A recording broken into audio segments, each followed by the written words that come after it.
नमस्कार, आप देख रहे हैं खबर दृष्टिकोण चैनल और मैं हूं आपके साथ पल्लवी। अगली खबर में हम बात करेंगे लखनऊ की। राजधानी लखनऊ में ठगी का एक अनोखा मामला सामने आया है, जहां महेंद्र सिंह टुटेजा नाम के व्यक्ति ने मीडिया के जरिए मुख्यमंत्री योगी आदित्यनाथ से न्याय की गुहार लगाई है।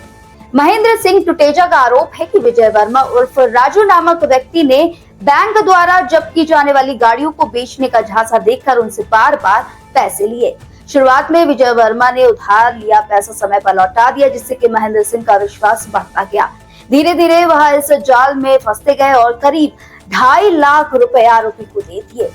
टुटेजा का कहना है कि जब उन्होंने पैसा वापस मांगा तो विजय वर्मा ने अपनी जमीन का मुआवजा मिलने का हवाला देते हुए जल्द रकम लौटाने का आश्वासन दिया, लेकिन महीनों बीत जाने के बाद भी पैसे वापस नहीं दिए। आपको बता दें कि कानूनी कार्रवाई करने पर भी कोई ठोस परिणाम न मिलने से महेंद्र सिंह बेहद ही निराश है। अब महेंद्र सिंह टुटेजा ने मीडिया के माध्यम से सीधे मुख्यमंत्री से न्याय की मांग की है।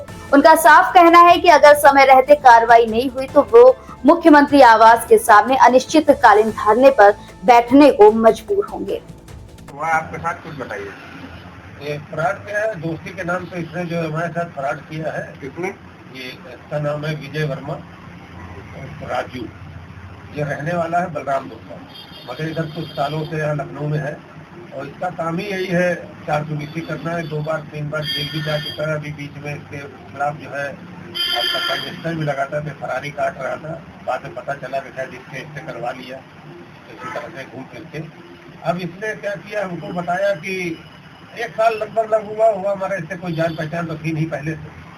तो ये आया घर पे, बोला कि जो बैंक में किसी गाड़ियाँ होती हैं जो कारें, तो उसका हमारा पैसा हिसाब किताब लेना देना, तो वो बैंक से सेटिंग है तो अच्छा पैसा मिल जाता है, मगर कुछ पैसा जैसे कम पड़ जाता है तो आप थोड़ा मदद कर दीजिए मेरी। हमने कहा यार हम लोग ये काम तो करते नहीं सब।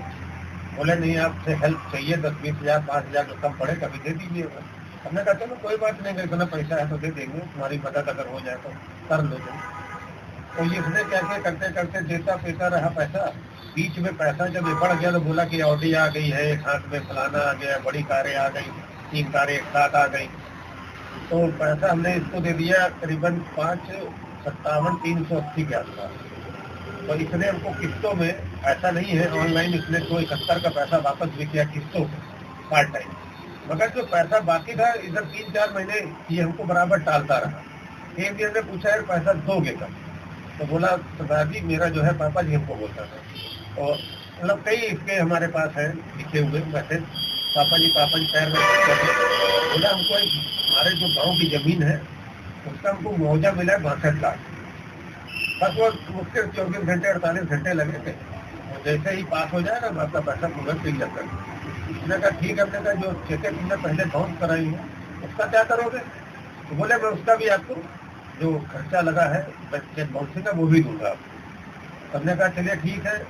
और हमारी देखिए ओपनिंग है 7 तारीख को और हमको पैसा उसके पहले चाहिए। तो इतने क्या किया, 6 तारीख को आके हमको एक चेक पकड़ाई 70,000, वो किसी और के नाम से थी, ओम प्रकाश के नाम से। हमने कहा ये किसकी चेक हमको दे रहे हो? तो बोले ये लेन देन का काम करते हैं, मैंने उनसे ब्याज पे पैसा उठाया है और ये चेक आपका बाउंस नहीं होगी, ये मेरी चेक नहीं है, परेशान ना होइए, इसको लगा दीजिए। हमने कहा यार कब लगाएंगे, कब पैसा मिलेगा? कल तो ओपनिंग है मेरी। अरे बोला चला दीजिए किसी तरह से काम, और 1-2 दिन की बात है, आप कल परसों में लगा दीजिएगा। हमने कहा यार तुम अच्छा हमको फंसा दिए।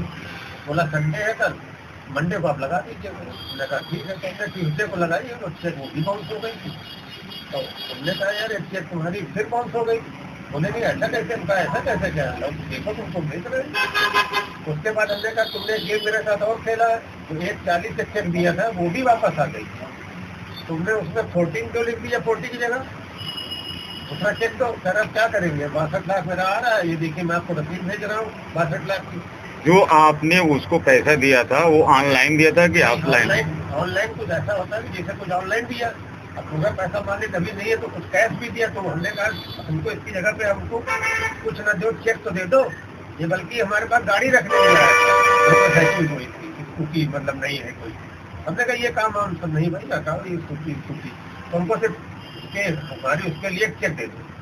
ये हमको चेक अपना दे देता था, मगर बस वही हुआ कि तो आपको जब ठगी अपनी जैसे आपको ठग लिया उसके बाद आपने भी उस कानून का दरवाजा खटखटाया? हाँ बिल्कुल। तो वहाँ से क्या मिला आपको आश्वासन? कोई आश्वासन नहीं, आश्वासन क्या, पहले तो ये बोला गया हमको एसीपी जो ये अपना टैंक है, इन्होंने कहा कि 1 हफ्ते का समय दीजिए, पैसा आपको हर हाल में वापस मिलेगा। ये तो फ्रॉड का है ही है, पूरा काम ही उसको पकड़ते हैं हम लोग। 10 दिन के बाद हमको बुलाया गया और बोला गया कि नहीं सर जी ऐसा है कि इसको चेक बाउंसिंग का मुकदमा है, आप कोर्ट चले जाइए। तो हमने कहा सर पहले आप बता देते तो हम पहले चले जाते। और ये जो फर्जी चेके दिए हैं और जो रसीद दिए इसका क्या करेंगे आप? कह रहे इसका हमारे यहाँ कुछ नहीं होगा। हमने कहा कोई बात नहीं होगा, तो वापस आ गए। हम फिर गए डीसीपी के यहाँ पंकज सर के पास, उन्होंने कहा ठीक है आप आना चाहिए। उन्होंने हमको भेज दिया गाजीपुर थाना और इस्माइलगंज चौकी है, वहाँ पर भी यही रोना कि आप यहाँ कुछ नहीं हो पाएगा, अगर आपको मुकदमा करना है तो साहब से आदेश लीजिए, मुकदमा हो जाएगा इसके ऊपर, और नहीं तो फिर आप वहाँ कोर्ट चले जाइए एंड उसमें करिए आप आइडेक्ट क्या मतलब। इस खबर में बस इतना ही। आगे की ऐसी देश दुनिया की तमाम खबरों को देखने के लिए हमारे चैनल खबर दृष्टिकोण के साथ बने रहिए।